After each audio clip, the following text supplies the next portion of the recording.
Okay. Do I have to use this? Should I use it? Yeah, let's use it. Let's use it. Okay. Okay. So we are here in an apartment off of Humboldt Park. This is sort of a trial balloon.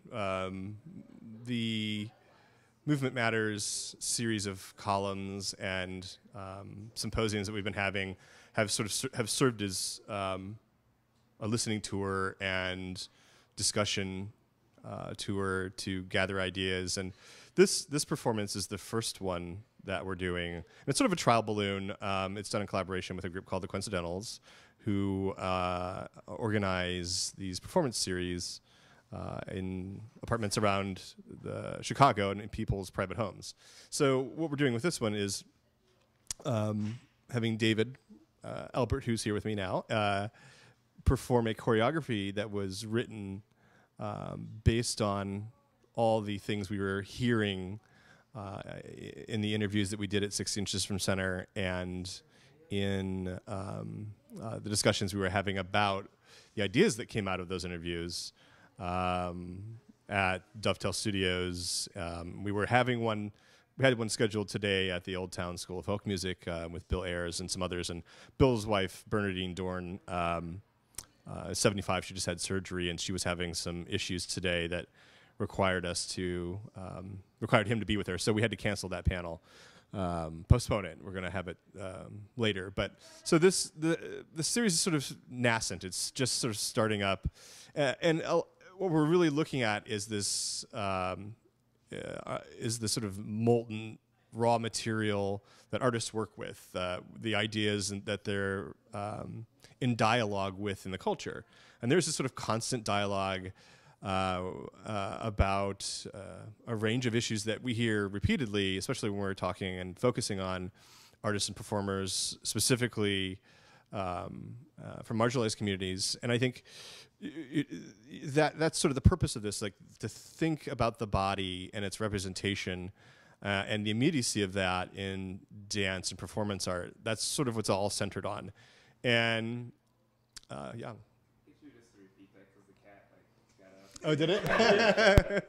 So maybe just from like the purpose of this event tonight in the house, I think you were saying. Yeah. Yeah, that would. Yeah, the purpose of the dance. So yeah, you want to change angle maybe for part of that, or do we want to just keep the same angle? Maybe that might be a good cut then. I'm just thinking about editing the video. And sure. Yeah. Sure. Yeah, I like that. Yeah. Let's go with it. Okay. So maybe you could. I'll just keep talking this way. Okay. Yeah. Yeah, and then. As if I'm still there. Yep, as if you're still there. And so yeah, the purpose of this is really to sort of think about movement art as a new art form and to consider the ways in which the body is represented in movement art. You know, in traditional dance and performance, you have issues structurally with who's represented, who's allowed to be represented, what that representation means, and you know, even in like classical ballet, for instance, you're seeing only now a sort of push to include black and brown people and different types of bodies. Physically integrated dance is relatively new, the disability arts movement, and that sort of thing. And then maybe we can cut back. So that gives us the illusion of a couple cameras. No, you can totally be the DP. I'm fine with that. All right. Yeah, I'm starting to get into the editing now, and it's like, okay. Yeah, you're like all the things I wish I had. Yeah, yeah, right, totally. Okay. All right. So thinking about all that, and thinking about movement art, and thinking about social movements, political movements, I think the performance tonight that I choreographed is it's about these issues that come up repeatedly in the discussions I've been having about invisibility, erasure, otherness, the inability to talk about intimacy in public. There's also, because this is a home theater festival type event, there's also this sort of issue of public versus private. It's a private space, but a public event's being held here. So we really wanted to talk about the intimacy in the public sphere and talking about things that are very personal. And David, who's been kindly sitting here listening to me carry on. I met David through an exhibition I staged at the Co-Prosperity Sphere, in which he performed for the opening night. What was that piece called? It's called Scrubbing. Scrubbing. And it involved you performing nude, and maybe you should just give a little background on that piece for the audience. Sure. Well, that piece was really thinking about the space and the body actually activating and tending to the space, the histories that have come in that space before it, and really thinking about this sort of like artist space as the actual topic, the history that it carries, the works that have come before you, the works that are yet to come, and really sort of diving into that sort of what if kind of mentality. So, yeah. Yeah, and I think this piece sort of related to the vulnerability you were dealing with. Yeah.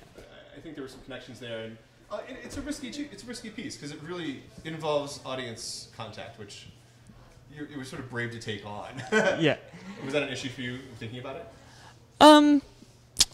It has been in the past, and I think at this point I've gotten comfortable enough being a performance and movement artist for so long that you harden to those vulnerabilities, and it becomes a focal point, but at the same time there's always this this nervousness that's coming up, and again, what all of these what ifs that come up, what if people are going to actually come up and touch me, what does that look like? Am I imposing something by being in this very vulnerable space? Is that, what does that do for the audience members? So I think that, yeah, the vulnerability certainly plays into this. The close contact with the audience member is going to play into this, and I always find that really uncomfortable situations are some of the best. Right, yeah. And really figuring out who people are. Of course, you're not always doing this in the world, but yeah, it's just always really interesting to see. Yeah, it sort of reminds me of Yoko Ono's Cut piece, for instance. There's just sort of like openness to the audience interacting. But this is actually involves physical contact. And have you done a performance where that's been the case before? Very much. Oh, okay. Tell me about that. I'm curious. Oh, goodness. Where to start? A couple of years ago, I was working on this piece that was really all about people just being. So again, my body, this time clothed, sort of going in and taking people's pulses, reading their temperatures, synchronizing our breathing. So sort of this like act of just living as sort of a means for intimacy and dialogue, and sort of what came from that was really interesting. From the like the first initial moments of confusion, like, are you touching me? Like, what are you doing? Then once things start to click and move throughout. So, yeah. So I've done a lot of sort of making people uncomfortable, or I guess seeing boundaries and what that is in a really unintimidating way, or at least I like to think so and hope so. Right. Yeah, and I think that's sort of the curiosity for me about this is there's a sort of spectral element to this. So at first, you're neither recognizing nor necessarily recognized by the audience. That's it's the choreography of this piece is that David will be kind of grasping for connection, having his hand outstretched. And the performance doesn't actually start until that physical contact is made and somebody reacts and takes your hand. And I think there's a certain degree of interpretation to this from there. And I think that's where it's sort of, what will the performer do? This is this sort of like moment where the choreography is up to you to perform. And I'm curious how that'll play out, because I'm sort of sitting there thinking about it like writing. There's a sort of shift in the plane from this sort of horizontal of writing to the vertical of a body in space that takes place. That is a sort of transformation that I'm curious about. And I think that's sort of like why this is a trial balloon in a sense, because this is a more controlled environment at someone's home. It's not a performance space per se. It's sort of seeing what that transition does, how it's realized, and then what the audience interaction is. And I find that kind of fascinating too. And not to mention that there's, I think, another 6 or 7 performances happening throughout the evening. Yeah. So you'll be doing that while other people are moving about the space, watching other performances. And but yeah, I think it's sort of interesting. Like, what do you expect to happen in terms of the performance itself? I'm really interested in basically the idea that the audience actually becomes part of the performance. You know, as the performance doesn't start until actual physical contact has come in. So I'm really interested in seeing that and seeing how people react to all of a sudden, you know, being literally a part of something that they thought they were just coming to see. So, you know, I'm really interested in that. I'm sort of interested in the idea of performing in a home, you know, with this being someone's bedroom, you know. Yeah, that's so very much a part of the consciousness of this space for me as well, just thinking about it as that intimate bedroom space. Oh, Seems for site sure. specific, yeah. Yeah, for sure. And this sort of notion of like nude bodies in a bedroom space already kind of brings up a certain sort of thought process. So, so yeah, it'll be interesting to see this with this context. Right, and you're right. Like that's sort of like a little bit of the tension of the space is that, yeah, you have people who are here who are not aware that this performance is going on. We're going to encounter it, and it's just that, you know, that the shock of that initial, here's what's happening, processing it for themselves. And that's, I think, you really don't know quite what's going to happen with that, you know, and I think, so I'm sort of thinking I'll have to stand there and sort of monitor it, but I also want there to sort of be a natural response that takes place and see what comes out of it. So I don't want to, you know, be involved in it too much. But that's what's nice about having a separate room, too, is that it has its own space, so. Oh, for sure. Yeah. For sure. And I think that partition is actually going to be really helpful with something so vulnerable. Yeah. And just sort of that people are involved in this as well. So it's sort of how much do you want this to be spectacle for other audience members, you know? And it gives that control and that choice a little bit back to the audience. So it feels kind of nice with that. Yeah, the point of spectacle is really important, too. I think it's sort of operating against spectacle. This is about participation, right? The participation is so essential to it actually becoming a performance. Exactly. Otherwise, it's sort of just a space with someone doing something in it. And it doesn't complete that dynamic, that feedback.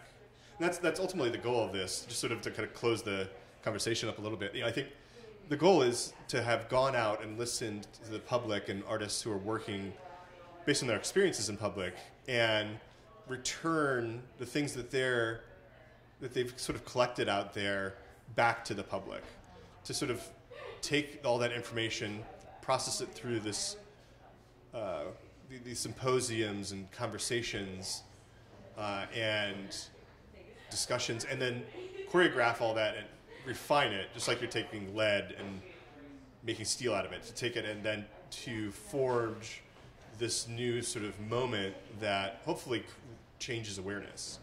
And I think that that's sort of the goal of the series overall is, can we create performances that are interventionist, that intervene on the public and raise questions and create dialogue that's informed by things that artists are making statements about and pushing back against. So this whole pushing boundaries, I think that's something that was very clearly on your mind when you were developing some of the most recent pieces. And see if I'd love for you to speak to that a little bit. Sort of the way that I've been thinking a lot about recent pieces is, in fact, it is about the vulnerability and seeing what, you know, what I can sort of overcome and deal with, sort of in more of usually more of a public space, a gallery space, traditionally. So, yeah, a lot of thinking about vulnerability, audience interaction, and sort of like these tight personal spaces that are sort of like closed off traditionally. So yeah.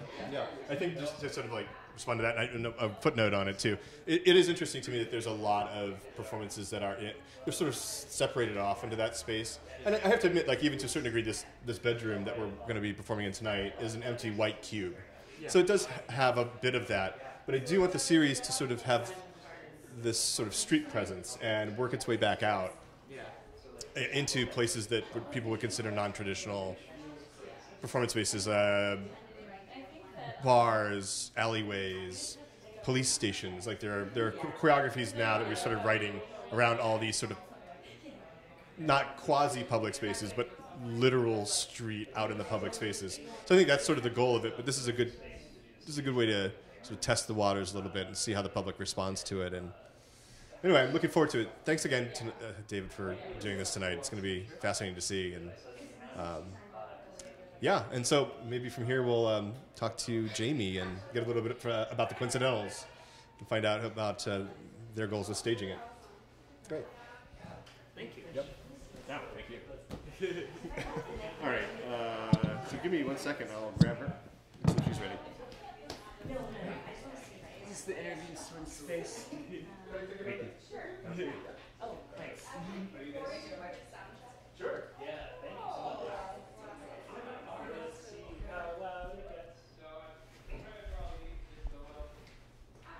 Corey over here is going to do a quick sound check. Okay. Check. Pop in. Check. Test 1, 2. Test 1, 2. But after that, I think if we want to get like some B-roll and like environmental shots, maybe like